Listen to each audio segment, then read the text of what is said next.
Welcome to Life Science Marketing Radio, the podcast where marketing leaders inside and outside the sciences share their creative ideas and practical approaches to increasing your marketing ROI.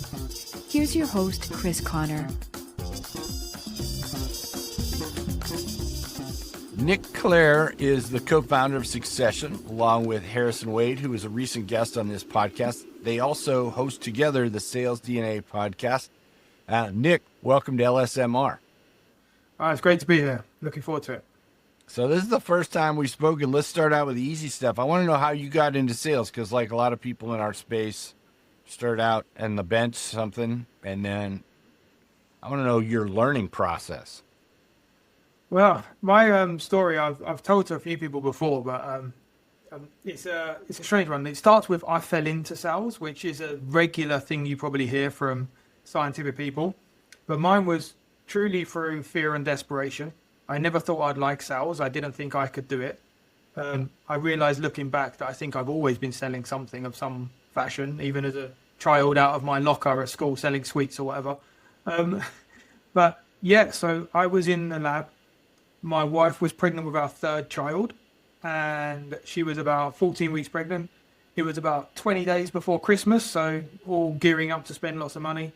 And I got made redundant from my job. So I was let go, like I think the US, you've got a RIF, right? I was out, and I just started applying for jobs thinking I need something. And I went to this one interview, and I was with the CEO and the CBO, and they said, "Right, well, we like what you've done and what you talk about as scientifically. We're going to offer you two jobs. You can be a field application scientist, or you can be like run the lab." And I was just so like thinking about my child and my family. I was like, "Hey, I need to earn this much money. Which one pays me it?" and the CBO went, "He's mine. He's with me," right? Because I was asking these money questions. And actually, I went into it, and I thought I didn't want to be in sales. I'm a scientist. Like my ego was bruised. I'm a scientist, not a salesperson. So for the first 6 months, I looked for a new job. And it wasn't until after a while I realized I can't find something I want, because I actually love what I'm doing. And from then onwards, I gradually moved up the sales chain and ladder and getting even more sales specific, to the point where now I run a company that teach people sales, right? They can't get any more salesy than that. I'm selling sales. So yeah, that was my process. That's awesome. There's two things that stand out there. Like when I was growing up, I thought, you would never talk about money in an interview. And then I had a roommate in college who went for an interview for a job, and I said, "How'd you get it?" He said, it was a brokerage kind of job. He said, "I want to make as much money as possible." And that was the criterion for another salesperson to say, "This is my guy." Yeah. I think it really depends. If I went for a head of lab operations job and started asking about money out front, they would probably think this guy doesn't care about the lab, the science. He's only going to want to spend money. That's not the right look. But if you're in a job that handles money and your goal is to make money, it's probably a pretty good determinant. I didn't realize this at the time. It was pure luck, but it's a pretty good determining factor, right? Yeah. Yeah. And then I don't think a lot of people, like I was in the lab, same thing, and don't appreciate other ways of doing science and how much fun it can be to be sharing science every day and solving other people's problems rather than working on the same thing day after day, right? Yeah. I think it's the analogy I've always had in my head, and I don't know if it resonates, is that like when you're on a boat on the ocean and you've got the horizon, you get to view everything and see everything. When you're doing research, it's like investigating the Mariana Trench, right? You go narrow and deep, then you have to really know that thing well. Whereas when you're in our job, you have to know everybody's science, and all of these little gold nuggets and tidbits you can pick up from people. I didn't appreciate that, and it's what I actually love. Yeah, that's what I love about this podcast, is just learning stuff from people every day. Tell me about, I think I saw this somewhere on one of your posts, about the difference between sales and BD. And I always say BD has a different definition depending on who you talk to, but how do you look at it? Yeah. I also think that the US are much better at defining BD versus sales, whereas in the UK, I think we have more of a hang up about being a salesperson. So everyone calls them a BD director, even though you're a salesperson, right? Okay. So that's the first sticking point, I think, is that but I see sales as if you're selling something that's already created. You have a thing, a widget, a service, a AI software, whatever this may be, you have this thing and you have to sell it. And you need to understand your market, the USP. You have to do all of the important smart things you need to do to sell something. Whereas BD and business development, I think that's when you're trying to look for a partnership to develop something more. So it may be that you have the technology, but you're looking for a partner to develop it in a new area. You may have a platform that does something but develops a therapeutic. So I've always seen as BD being about selling partnerships and sales about selling the widget. You know, that's my definition and how I see it differently.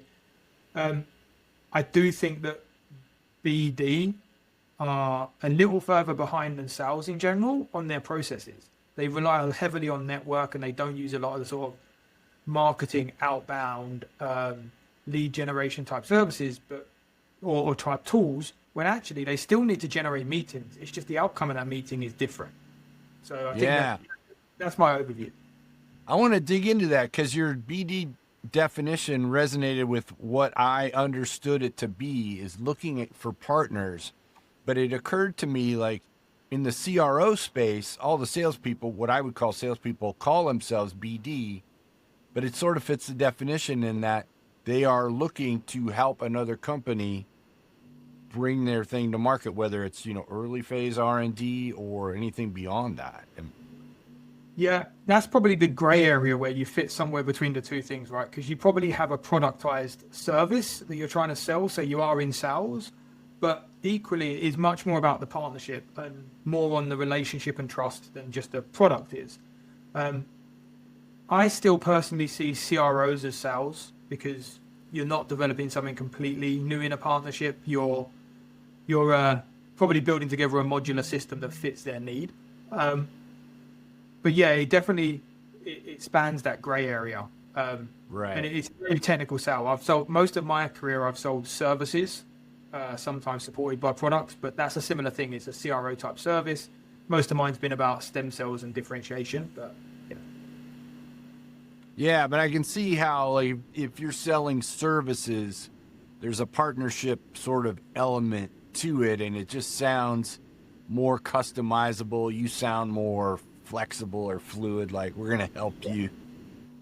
Yeah, I think that maybe the difference is as well, and now I'm thinking about it, in BD, often you're very much dealing with, well, you're nearly always dealing with company level problems, right? Whereas in a service, you're probably dealing more with a technical solution. Even if it's a CRO service, it's about solving a technical solution. I'm not saying you don't talk at the same levels or any of those things, but there's definitely a defined outcome for data normally, right? In our industry anyway. Whereas with a CRO, with a BD partnership, you're like, well, we've got these 17 molecules, etc. We want to try and work out which one we're taking for into clinic. You're developing an asset. That's often how I see it. Okay. So let's dig into that thing you said a little bit ago about the maybe the CROs or the BD people don't have the processes that someone who calls himself a salesperson has. What do you see as missing and what could be different? Yeah, so I've got a few friends that are what I'd call pure BD, and I've got some people I know that are pure sales.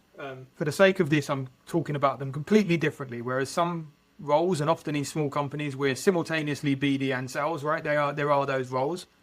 But when you completely delineate the two, salespeople are very aware of their pipeline, I think. And they're very aware of having enough deals, enough shots on goal to hit that monetary target.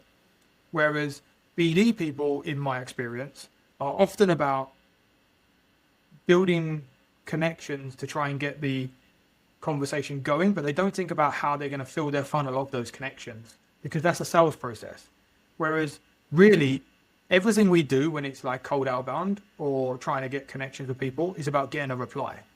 What you do after that reply is different. So we all need to do that same thing, and I don't think BD people do it as well. And actually, companies that need that BD, so Succession partners with a few people that are trying to license the therapeutic outwards, and we help them generate that pipeline.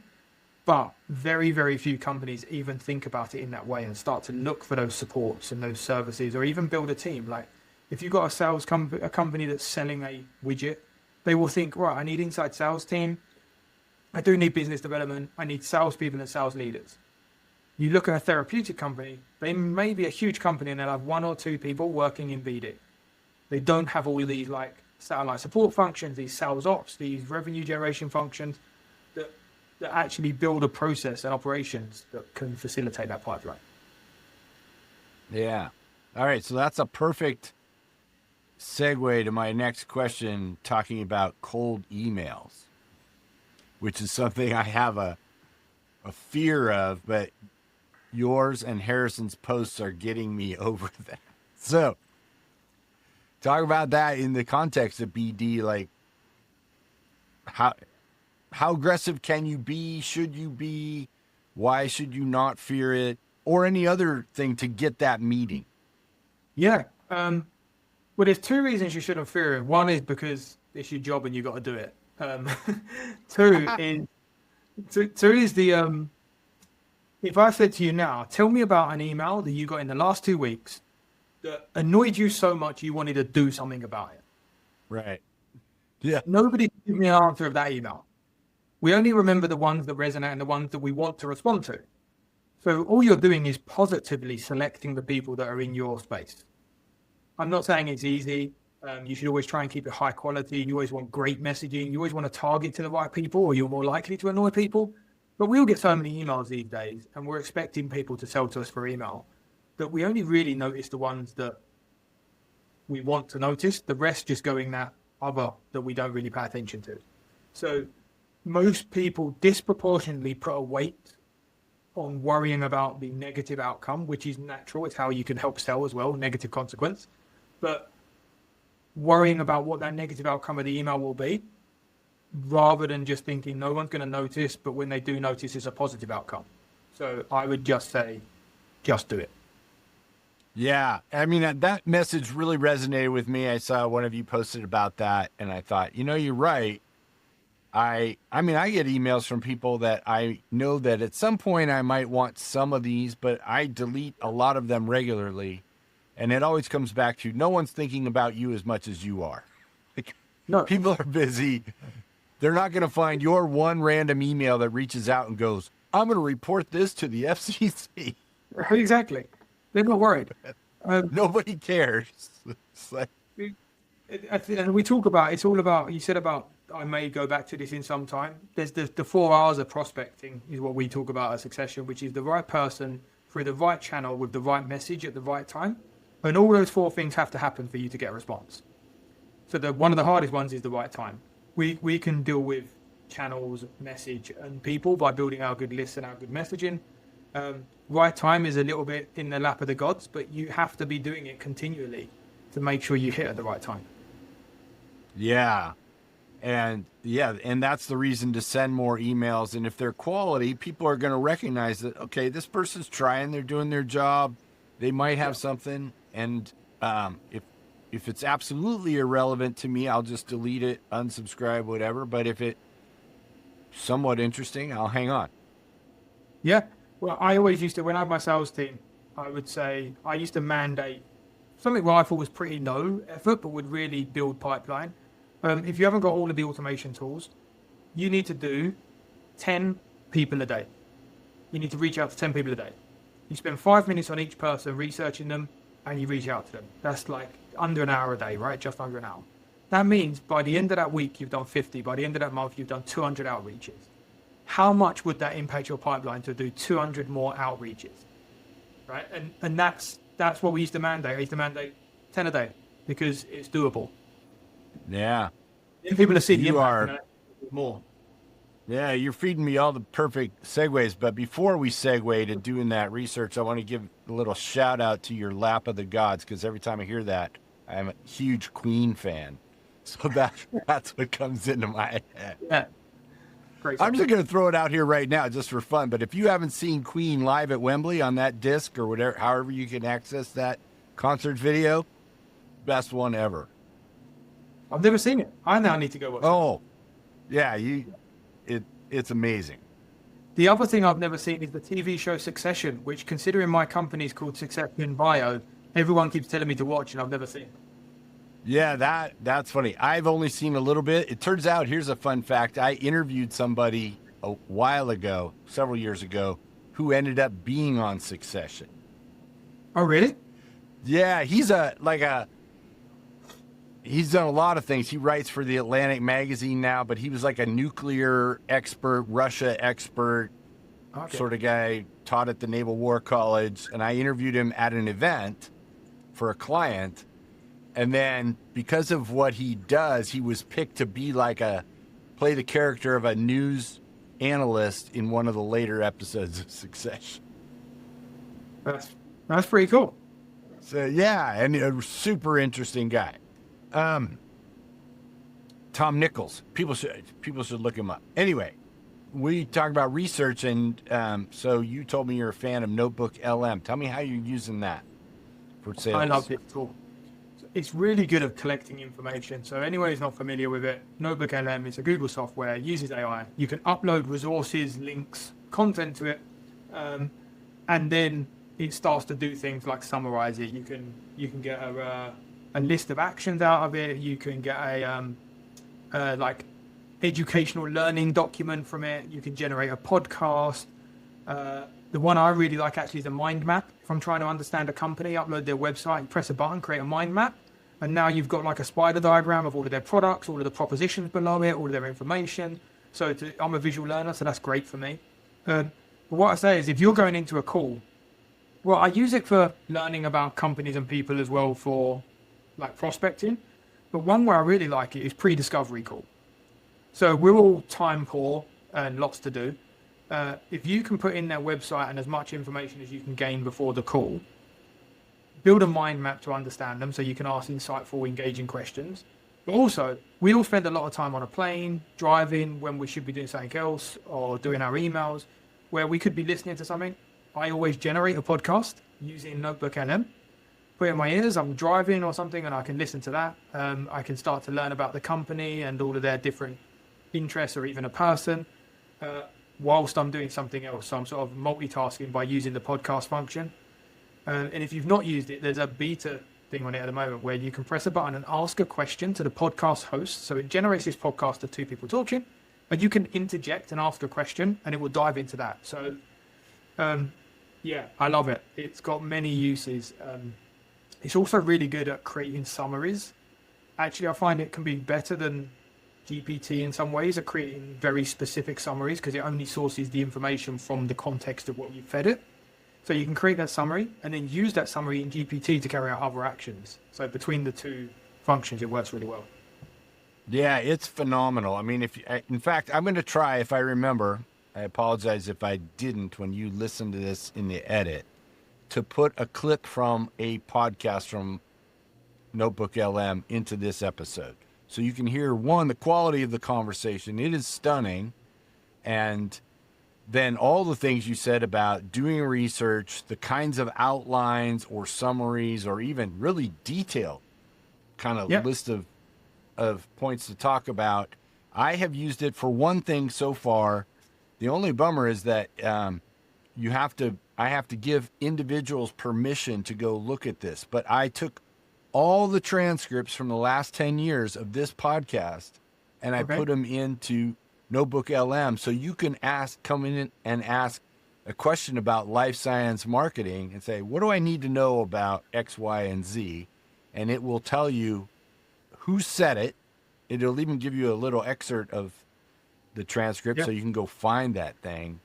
And they'll give you, several different, because a lot of topics have been covered by many people.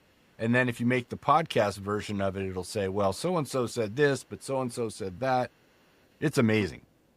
It's great. And it's one way I really like to get my children, I've got 3 daughters, engaged in AI as well. They've got a complex homework topic that they've got to do. I upload it to LM, say, here's a podcast. Listen to that for 20 minutes, and then we'll come back to your homework. And now they've sat there and just listened to someone tell them about a topic. They can ask questions. They can engage with it rather than just a blank PDF or whatever they've got. So, yeah, even in those little actions like that, it's a great tool. That's brilliant. I think, there's a lot of hesitation. I have some around different uses of AI. And I saw an article in the New York Times the other day about teachers worrying about students using AI, and I'm thinking, if you don't, you're missing out. And I realize there are shortcuts that are not helpful, and then there are uses which are amazing. So, yeah, and I read another article, and I'm gonna have to just paraphrase this. I can't remember the article I read or where or anything, which is a bad scientist of me, I know. But it was basically stating that they did this small study and they found that people that regularly use AI had gone up in their IQ. So it isn't making people stupider because you're actually using it to source information. So if I need to know, I don't know, let's say we want to learn about the Renaissance War, I would have to spend hours looking at different websites to get a broad overview of it. Whereas now I can chuck it into something and get that overview and start learning straight away and move on to my own creativity. So I think it's really good at crowdsourcing information. And like you said, it's not coming for your job. It's coming for people who don't know how to use AI. Yeah, I'll share a few things about how I use it. The best advice, two pieces of the best advice I've gotten about AI is, one, don't use it like you use search. Or, of course you can use it for search. Don't use it like a tool, use it like a teammate. And which I'll do, I'm going to say more about that in a minute. And then when you don't know quite what to do, let the AI tell you. Ask AI how you should use it to solve a problem, and it will lay it all out for you. Should I use a different tool than you? Yes, you should. Go use that one. It's stunning. The simplest one I heard is write down what you want to ask AI or GPT or whatever. So you're going to write in there, I want you to do X for me, right? But we're not very good at writing prompts. So then say, ask me 10 questions that would be able to write a prompt better than the one above. They'll ask you 10 questions. They'll then give you the prompt. And you go, okay, now carry out that prompt. And you will get a better response than if you just gave it the prompt. Right. That's similar. The next thing I was going to say about using it for writing, I don't say write me a thing or even give it a prompt and then edit it. Well, some things I do. Show notes, I may do that. But if I want to write something out of my own head, I'll say, here's what I'm thinking about. I may set up a context. I want you to ask me questions one at a time to clarify my thinking, because my challenge sometimes is to be drifting all over the place. Oh, I thought about that. And then by the end of my thing, I've talked about too many things, where it will, based on my first answer, ask the right next question and next question. And then I find what comes out of, because I've essentially written the whole thing in my answers. And I say, clean that up for me. Done. The one that I've started doing more recently is when I'm driving in the car, you can talk to GPT. So if you've got the app on your phone, you can press a button and have a conversation. And I will then say, I'm on the way to a customer call, the customer's this, blah, blah. I'm thinking that I'm going to discuss this, this, and this. What do you think? And it will answer me and then say, but actually, have you thought about this? And then you end up having a conversation with it like it is a teammate. And the results you get from that are great. Yeah, and the last thing I'll say is that's exactly, as a person who works by themselves and have no teammates really to work with, it is sort of my accountability buddy. I ask it questions. It asks me smart questions back. It really helps me focus when I could otherwise just say, oh, what do I want to do today?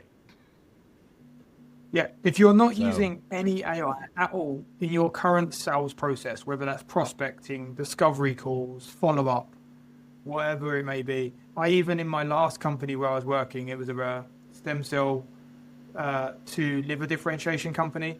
And we had this really, really smart head of research called, his name was Nick Nicolau. I created a GPT called Pocket Nick, where I fed it all of our publicly facing data and information so that if I was on a customer call, I could be like, do we have any information on this? And it would go, yes, it is here in this PDF, and I can open it while on the call with a client. So if you're not using AI to help you, then you're missing a trick. Yeah, totally, for sure. Nick Clare, this has been a blast. I really enjoyed this. Thank you. Yeah, so much for all of that. I personally learned a lot. I'm sure everybody listening will learn a lot as well. Yeah, it's been great. Thanks for having me on. My pleasure. Hey, if you're still listening, that tells me you enjoyed the podcast. But don't tell me, tell your friends. And I'll be back soon with another episode. Okay, you can tell me too. Send an email, chris@lifesciencemarketingradio.com. Bye-bye.